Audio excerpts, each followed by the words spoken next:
लेकिन इससे पहले ही अमेरिकी राष्ट्रपति डोनाल्ड ट्रंप ने एक बार फिर यह दावा किया कि अमेरिकी डेलीगेशन इस्लामाबाद जा रहा है, बातचीत का दौर शुरू होने वाला है। और दूसरी तरफ ट्रंप ईरान को धमका भी रहे हैं और कह रहे हैं समझौता नहीं हुआ तो फिर ईरान को बर्बाद कर देंगे, पावर प्लांट उड़ा देंगे। लेकिन सवाल यही है कि क्या इस बार शांति वार्ता सफल होगी, क्योंकि पिछली बार जेडी वेंस बड़े बड़े दावे करके इस्लामाबाद से निकले थे, लेकिन वो सब खोखले साबित हो गए थे। पिछली बार जो इस्लामाबाद में बातचीत हुई वो बेनतीजा रही।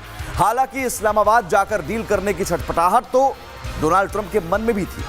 उन्होंने खुद ही पाकिस्तान जाने की इच्छा तक जताई थी। I would go to Pakistan, yeah. Pakistan has been great. They've been so good. Islamabad, I might go. Yeah, I might go. If the deal is signed in Islamabad, I might go. The field marshal has been great. The prime minister has been really great in Pakistan. So I might go. अब ये Trump का मुनीर प्रेम है जो वो खुद पाकिस्तान जाना चाहते थे, लेकिन ट्रंप खुद तो पाकिस्तान नहीं आए, लेकिन दोबारा अपना डेलीगेशन भेजने का ऐलान जरूर कर चुके हैं। ऐसे में इस्लामाबाद फिर से हाई अलर्ट पर है। सिक्योरिटी टाइट कर दी गई है। पुलिस वाले पेट तक पैंट चढ़ा के रेडी हैं। देखिए तस्वीरें, रेड जोन इस्लामाबाद को एक बार फिर से बना दिया गया है। और देखिए सड़कों की किस तरह से सफाई की जा रही है, चमकाया जा रहा है। और ये सब कुछ इसलिए हो रहा है ताकि अमेरिका कुछ 4 पैसे दे सके और जो पाकिस्तान दलाली कर रहा है उस दलाली की कीमत वसूल सके। और पिछली बार भी कुछ ऐसी ही तस्वीरें सामने आई थी। अब एक बार फिर से इस्लामाबाद को सजाया संवारा जा रहा है। अस्सलाम वालेकुम दोस्तों, भारतीय मीडिया से जली हुई बू आ रही है। इन लोगों से कुछ नहीं हुआ, पाकिस्तान ने सीज फायर कराया तो दोस्तों ये अपने जहाज वहां से लेकर जा रहे थे। यानी जो हमने इतनी मेहनत करके दुनिया के लिए सीज फायर करवाया तो वहां से ये अपने जहाज लेकर जा रहे थे, तो ईरान ने ठोक डाला है। ईरान ने इनके जहाजों पर फायरिंग की और वहां से उन्हें भगा दिया। यानी हम करें और ये हमें दलाल कहें। और दोस्तों उसके बाद ये अपना उल्लू सीधा कर रहे थे, अपने तेल के जहाज वहां से लेकर जा रहे थे। ईरान ने ठोक डाला है और ईरान से अब ये काफी ज्यादा गुस्से में है और कर तो कुछ सकते नहीं है। दोस्तों एक डरपोक कौम है भारत, बहुत ही ज्यादा डरपोक मुल्क है। पाकिस्तान ने इतनी बुरी तरह आपको पता है ऑपरेशन सिंदूर का तंदूर बना दिया था, ठोक डाला था। उसके बाद तो इनकी पूरी दुनिया में बेइज्जती ही बेइज्जती हो रही है। और पाकिस्तान को भी आपको पता है जो हौसला अफजाई मिली है, जो पाकिस्तान को अक़वाम मुत्तहिदा में बड़ी सीट्स मिली है, अमेरिका और दुनिया की नजर में दोस्तों पाकिस्तान की कद बढ़ा है, वो भारत को ठोक कर ही बढ़ा है। यानी भारत कायम रहेगा और पाकिस्तान से ठोकता रहेगा तो पाकिस्तान की इज्जत बढ़ती जाएगी। अब ये तो शांति की बात हुई, लेकिन ट्रंप अपने तेवर कहां बदलने वाले हैं। उन्होंने एक तरफ समझौते की बात कही तो दूसरी तरफ धमका दिया, शर्तें ना मानी गई तो हमले भीषण होंगे। ट्रंप ने सोशल मीडिया पर जो ट्वीट किया है उसका लबोलुबाव यही है कि अमेरिका बैठक के लिए निकल चुका है। साथ ही यह भी धमका दिया कि अगर ईरान अड़ा रहा, समझौता नहीं हुआ तो तबाही तय है। और वही पुरानी धमकी, पावर प्लांट उड़ा देंगे, सब कुछ खत्म कर देंगे, तबाह कर देंगे। और ये धमकी पहले भी डोनाल्ड ट्रंप दे चुके हैं, लेकिन इस तरह की धमकी का होता नहीं है। अब अमेरिकी डेलीगेशन के अलावा ट्रंप का एक और प्रतिनिधि वहां रहेगा। अब वो प्रतिनिधि कौन है, आपको नाम बताते हैं। आसिम मुनीर। कहने को तो मुनीर पाकिस्तान का फील्ड मार्शल है, लेकिन है तो ट्रंप का एजेंट ही। लेकिन ट्रंप का ये एजेंट अमेरिका के लिए ही अब खतरनाक साबित हो सकता है, ये आशंका अमेरिकी एजेंसियों की रिपोर्ट में जताई गई। यानी ट्रंप को भी अब सांप पालने पर जहर भुगतना हो सकता है। पूरा मामला क्या है आपको एक रिपोर्ट के जरिए दिखाते हैं।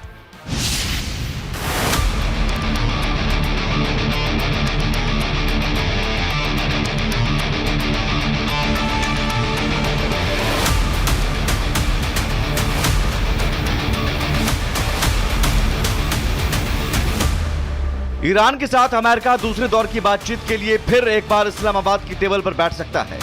ट्रंप ने खुद सोशल मीडिया पर पोस्ट कर यह जानकारी दी कि उनकी एक टीम इस्लामाबाद के लिए रवाना हो रही है। मतलब एक बार कच्चा खाने के बावजूद ट्रंप दोबारा मुनीर और शहबाज पर भरोसा करने के लिए बेताब हैं।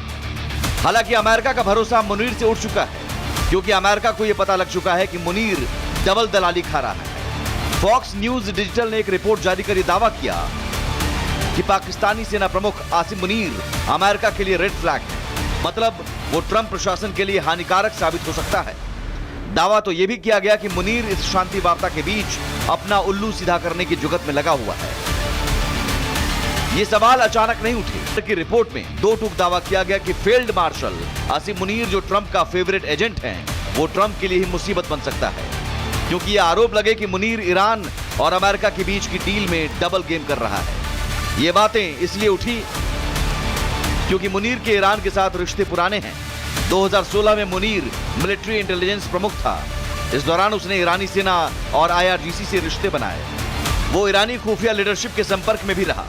IRGC के सुलेमानी और सलामी से भी उसकी बातचीत थी। यानी वो सभी लोग जो अमेरिका के दुश्मन थे, मुनीर का उनके साथ चोली दामन का साथ था। और इसी वजह से शक की सुई उस पर अटक गई, क्योंकि अमेरिकी खुफिया एजेंसियों को शक है कि वो मुनीर अमेरिका को धोखे में रखकर ईरान के साथ अपने पुराने रिश्ते निभा रहा है। शख्स आसिम मुनीर, इसके लिंक ईरान में भी हैं। जब ये DGISI थे तब इनकी ईरानियन रिजीम के जो और IRGC के जो टॉप ब्रास है, जो आज की तारीख में IRGC के टॉप ब्रास अब पॉलिटिकल डिसीजंस ले रहे हैं, उनके साथ ये वाकिफ रह चुके हैं। मुनीर की ये चाल कितनी कामयाब होगी ये तो नहीं पता, लेकिन अब जबकि वो अमेरिका के रडार पर आ चुका है, ईरान से वफादारी, दूसरी तरफ वो चाहता है कि पर्दे के पीछे IRGC के साथ स्ट्रेटेजिक गठबंधन बना रहे। डबल क्रॉस, एक हाथ में अमेरिकी भरोसा, दूसरे में ईरानी एजेंडा। सुपर पावर से धोखा, वॉशिंगटन और तेहरान के बीच खतरनाक खेल। IRGC प्रेम, ईरानी मिलिट्री लीडरशिप से मुनीर के पुराने रिश्ते। तेहरान भेजा डेलीगेशन, खाड़ी देशों को साधने का मिशन। पीस ड्रामा फेल, शांति वार्ता के नाम पर इस्लामाबाद में बिछाया गया जाल। मुनीर अब फंस चुका है, लेकिन ट्रंप है कि मानने को तैयार नहीं। उनका फेवरेट फील्ड मार्शल जो है, यही वजह है कि ट्रंप ने दोबारा शांति वार्ता का जिम्मा मुल्ला मुनीर के कंधों पर लाद दिया है। पाकिस्तान के इस्लामाबाद में तैयारियां जोरों पर है। होटलों की सफाई जारी है, सड़कों को खाली कराया जा रहा है, क्योंकि फिर एक बार मेहमान आ रहे हैं और ये चलती रहे। इसलिए मुनीर शहबाज की जोड़ी ने एक बार फिर तेहरान में आकर उन्हें मनाया है।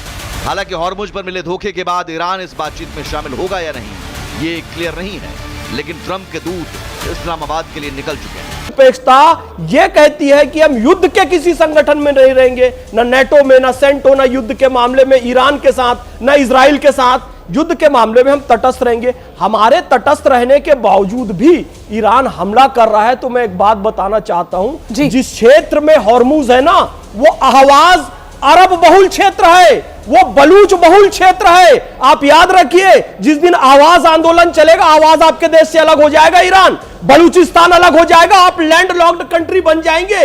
इसलिए भारत की मानवता का, संवेदना का आप गलत प्रयोग नहीं कीजिए और प्रेम का जवाब आपको प्रेम से देना चाहिए। और मैं समाजवादी पार्टी, कांग्रेस पार्टी और तमाम दलों से यह निवेदन करना चाहूंगा, विदेश नीति के मामले में आप देश के प्रधान, देश के संविधान के साथ खड़े रहे। आप अमेरिका के साथ, ईरान के साथ मत खड़े रहिए कि वो तो सही है और हमारे देश की विदेश नीति गलत है। ये आप विश्व में क्या संदेश देना चाह रहे हैं? फैज खान साहब, एक तो आपसे गुजारिश है सर कि चिल्लाइए मत, यहाँ पर आराम से सब अपनी अपनी बात रख रहे हैं। यहाँ पे कोई चिल्ला चिल्ली तो चल नहीं रही है। सवाल मेरा आपसे ये है सर कि